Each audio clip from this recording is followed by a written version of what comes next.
back, JaCoby. Hey. Good to see you. Yep. Anyone have questions? Yeah, Jacoby, we've been asking some, just talking with Jabril, a lot of young guys making an impact on Saturday. What do you see in the young players on this team? I see growth. Just earlier that week, I was talking with Moffitt and I was talking with the strength staff, and I was talking about how the freshmen kind of they didn't get the normal offseason coming into the year. And a place here, we depend on our freshmen to play and have some big roles. And I'm a true believer in how you really find team character, you find team leaders, and you find just kind of the theme of the team during summer workouts with Moffitt. And we lost that due to the coronavirus. And you kind of also, with losing those kind of first couple of games for those freshmen to kind of see the speed and adjust to the speed, you lost that, and we just jumped into the SEC play. So for the freshmen to kind of stay with it and not quitting and just learning on the run and just learning on the move, I think I see a lot of growth and a lot of maturity, because I know that the situation they were thrown into this year was really, really hard. Hey, JaCoby, one quick question and a follow-up. Is it safe to assume that this is your last home game? Yeah, it is. Yes, sir. Okay, so there's no chance you're coming back with the COVID rules and all that? No, sir. Yeah, okay. Well, you have so much to reflect on in your career, right? I mean, the greatest team of all time, the struggles this year, is it all part of life? Is it all part of life experiences? Oh, yeah. It's funny you guys asking these questions, because it's like I had these conversations before, because I was actually talking to Jack Marucci about the game, and I was saying it's like a simulated version of how the season went, the entire game, where, at the beginning of the game, defensive-wise, we were doing really well. You can kind of look at, last year we came off a really high season and stuff like that, and then there was parts of the game where, they kind of exploited us and kind of exposed holes in the armor, and so to speak, defensive-wise and just team-wise, and they came and ate our lead up and took the momentum back.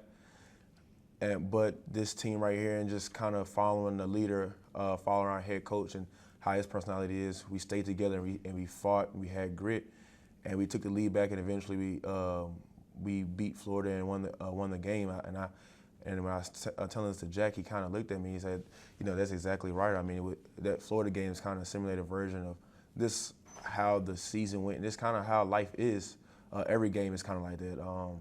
You're going to get hit. You're going to get knocked down. That's, I can, guarantee that 100%. It's just about how you respond and how you get back up. Yeah, JaCoby, how would you describe how the season has been? Especially in comparison to your previous years here at LSU, for this to have been the kind of season that it has been. What would you describe this season to be? And also, what do you think it'll mean for the team to possibly end the season with a 2-game win streak? Right. It's odd. We'll be lying if I didn't say it was odd. Like I just said, that we didn't have an off season, and I think people are going to really realize how big an off season really is, how big the strength staff, how much the strength staff actually does with creating team chemistry, creating the team's, like I said, theme of going into the year. We didn't have that, and that's a really big deal. And for us, it hurt us. We had one of the best head weight coaches, and Coach Moffitt. So that those summer workouts gets us ahead body-wise, but also morale-wise and mentally, emotionally. And for us to kind of have that cut short and have a variation of that really made the season odd, because that's one thing about just sports in general, is about repetition and making things normal. And for the young guys, it's kind of almost just throwing them into the fire, and they're like, hey, learn on the run. And that's not, you kind of have situations like we had this year when that stuff happens. Hey, JaCoby, I guess kind of what does it say, about the defense? You guys obviously give up a ton of yards to Florida, but you guys were able to, bend but not break. And I know that's something you talked a lot about earlier this season when we met with you. I mean, just how big of an impact does that have? Just, having guys step up and make timely plays and being playmakers throughout the rest of the season. Right. I mean, that's the mentality every defense has to have. Things are going to go wrong. I wish I can tell you that, we can give up 0 points every week, and that we limit them to under 150 yards passing and 50 yards rushing. But just the athletes that we're facing and the schemes these guys are coaching, it's hard to do that now. So it's something that every defense has to talk about going into years about bending and not breaking, because famous words of Coach Corey Raymond is that those guys on scholarship too, and they're going to make plays. But like I said, it's about how you're going to respond. And I think with Florida, we put ourselves into some bad spots. There were some times where they completed a long ball, or we had a penalty and they got into the red zone. And I think they were actually I think their percentages were really good in the red zone and red zone goal line. And for us to stop them multiple times, it just speaks to the team, and it speaks to the mentality of the team. Over your 2017 class, I mean, from the 5 stars down to the 2 stars, everyone was pretty successful, a lot of leaders in that group. I guess it's probably a tough question to answer, but do you think that's something that was already there in that class and just like who those guys are, or do you think that's something that can get developed? I think it goes both ways. I think it works both ways in a sense, because, I mean, although you have those guys that come in with those leadership qualities, it still takes, like I said, it takes people. It takes, like people say, it takes a village to raise a child. It takes people to mold that person into a leader. Coming in, I didn't see myself as a leader, or I didn't see myself as being a vocal leader. And the whole time, Coach Moffitt, Coach O, Jack, they're telling me, hey, you need to do this. You need to go tell the team this. The guys listen to you and stuff like that. And, I'm like, no, they don't. You know what I'm saying? And it really took until the end of last year for me to realize, like, hey, that sometimes the things that I do say kind of hold a little weight. And so it works both ways, with the coaches knowing who they recruited and what they have, and them molding that player and allowing that player to grow and helping them grow into the leader and eventually into the man they're going to be when they leave here. JaCoby, you've talked about this is your last game. What would you want your message to leave behind for the team? Oh man, just patience and hard work. Coming here, as a high recruit and not playing and changing positions and, not having success early really tested my patience. And like, that's something I always talk about. I think that's a struggle of mine. And it forced me to be patient, and it forced me to keep my head down and put in the work.